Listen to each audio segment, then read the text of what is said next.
has started.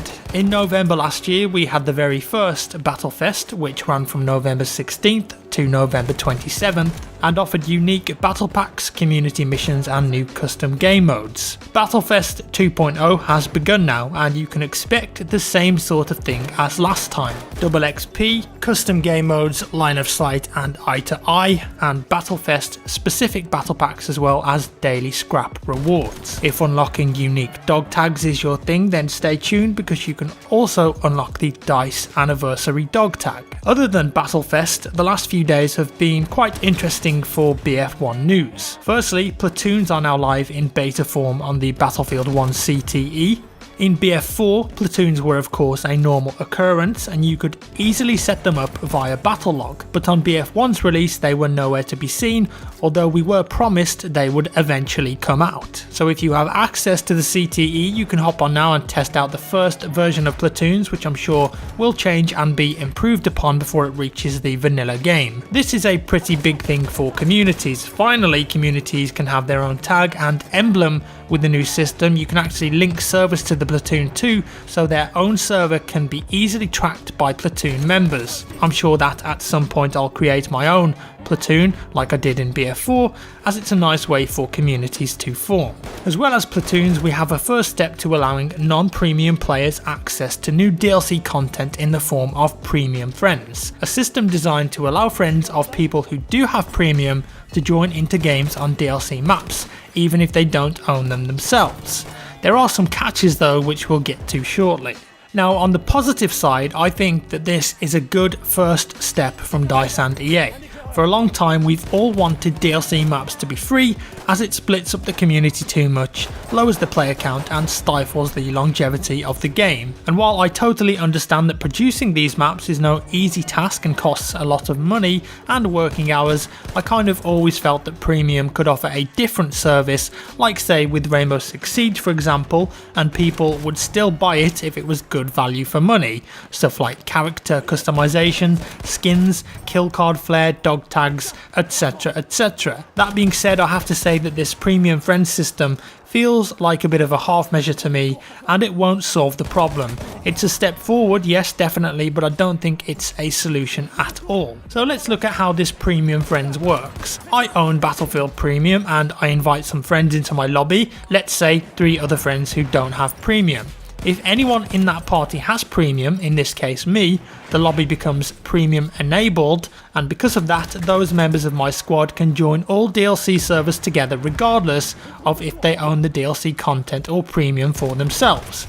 Sounds good so far, right? So what we've got there is non-Premium members playing on DLC maps at the expense of one other player who has bought Premium. Of course there are some catches to this, the first of which being 0 XP gain if you don't have Premium. So in my example I'll be playing earning XP and leveling up, but my 3 friends who don't have Premium can play with me, but while they're doing so they won't be earning any XP whatsoever. No progression, and that is going to bother a lot of people. Yes, I'm sure that there are others out there who may not care, but I think most definitely will. What's interesting though is that any XP that you would have earned is saved and banked, so if you do buy Premium down the line, you'll be retroactively granted all the XP that you previously would have earned. It's meant as a bridge gap, let you play with your friends on DLC maps even if you don't own them, but still trying to give you an incentive to buy the DLC for yourself. That being said, even though I get that there needs to be an incentive, who really wants to play with 0 XP?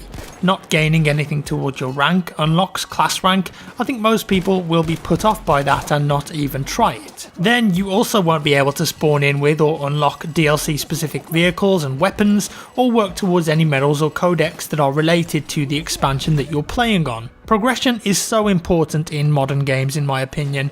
We're all human, we all like to see progress if we're putting hours into something, whatever it is. And what if you don't have any friends that play the game with you? How are you going to find someone that does? There's no system in place at the moment to do that. Maybe there should be. And there's loads of solo gamers out there that just like to play on their own in multiplayer, and it all just seems a bit convoluted to me. The Premium Friends system is live now, but there's still some confusion on if it's going to be a permanent feature or is it just being tested during Battlefest? Several developers have said conflicting things about this, but either way, DICE are looking for feedback on the new system, so if you've got some bright ideas on how to improve it, then get in touch with them on Twitter or the Battlefield CTE subreddit. I do like the idea of anyone being able to play on DLC maps if they have a premium friend. I think it's a nice gesture from DICE and EA, but realistically, this premium friend system is not going to work. The only solution for dwindling player counts and not splitting the player base is obvious, and that's to have all DLC maps for free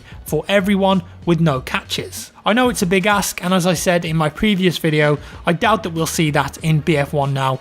I just hope that DICE and EA learn from the mistakes of the past, and new Battlefront and Battlefield games going forward have free maps for everyone. I honestly feel that not many people will use premium friends regularly at all, and I'm sure a few players will jump on to try the new maps, but then after a while they just won't enjoy playing the game without gaining XP, or finding premium members that they can tag along with, or trying to rope their friends in to join their game, and the amount of people using it will drop significantly. As well as premium friends, there's a new CTE patch that brings with it multiple changes across the They Shall Not Pass maps to fix up a few bugs here and there, as well as the adjustment of some of the MCOMs and spawns on Rush. Verdun Heights has also seen some changes in operations. Attackers will now get 350 tickets on 64 players rather than 250. Honestly, I need to see how this changes really before making too much of a comment on it, but at first glance that seems a bit mad to me. I think that they've perhaps realised it's a really hard map to attack, and their solution was to give more tickets, which probably isn't the right move, but let's see if it helps. They've also tweaked the spawn areas and combat zones and reduced the elite kit respawn timers. Anti-air cannon blast has had a small buff too. It now has a slightly higher multiplier against all planes, so it should hopefully be more effective. The blast radius has also been increased. Speaking of which, sniper rifles have had their damage multiplier increased against planes as well. I think sometimes people forget just how much damage you can do to planes with just a few people firing off small arms fire against them. Next up is grenades, the hot topic. Firstly, anti-tank grenades will now do 10% less damage against infantry, and there's also a 0.3 second throw delay on all grenades. Frag, stick, impact, mini and light anti-tank have also had their outer blast radius reduced. Alongside that, the fuse timings of the grenades have been changed. For instance, the mini, frag and stick have had a minimum delay of 1.4 seconds up from 1.3, and their fuse is now 0.85 seconds instead of 0.7. I know these are all just numbers and it can sound a bit confusing, but essentially there's going to be a bit more of a delay to the grenades with the aim of reducing the overall grenade spam. 2 thumbs up from me. Higher fuse time, a small delay to throwing combined with the other changes in Ammo 2.0 are all designed to help the grenade situation overall. Impact, incendiary and the rifle frag grenades have had their fuse times increased slightly as well.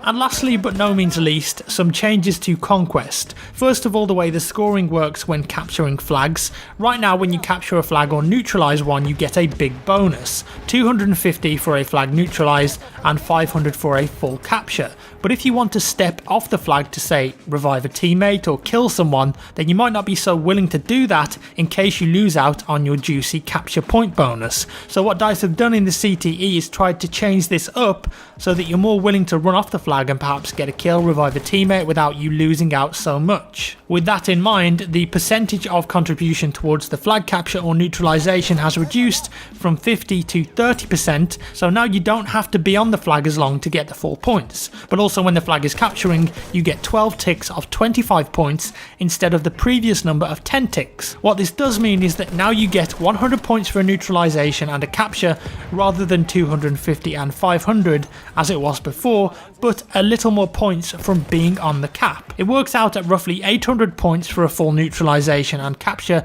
compared to 1250 previously. Maybe that's a bit too much of a jump, but it is CTE, so these numbers can be tweaked over time. As well as that, if your team owns the majority of flags, they will now gain a defensive bonus. Your whole team will gain the bonus while you're holding the majority of flags, and I think this is a way of bringing back at least a small element of the old Conquest system, whereby a team could really benefit from playing smart and holding certain flags tactically.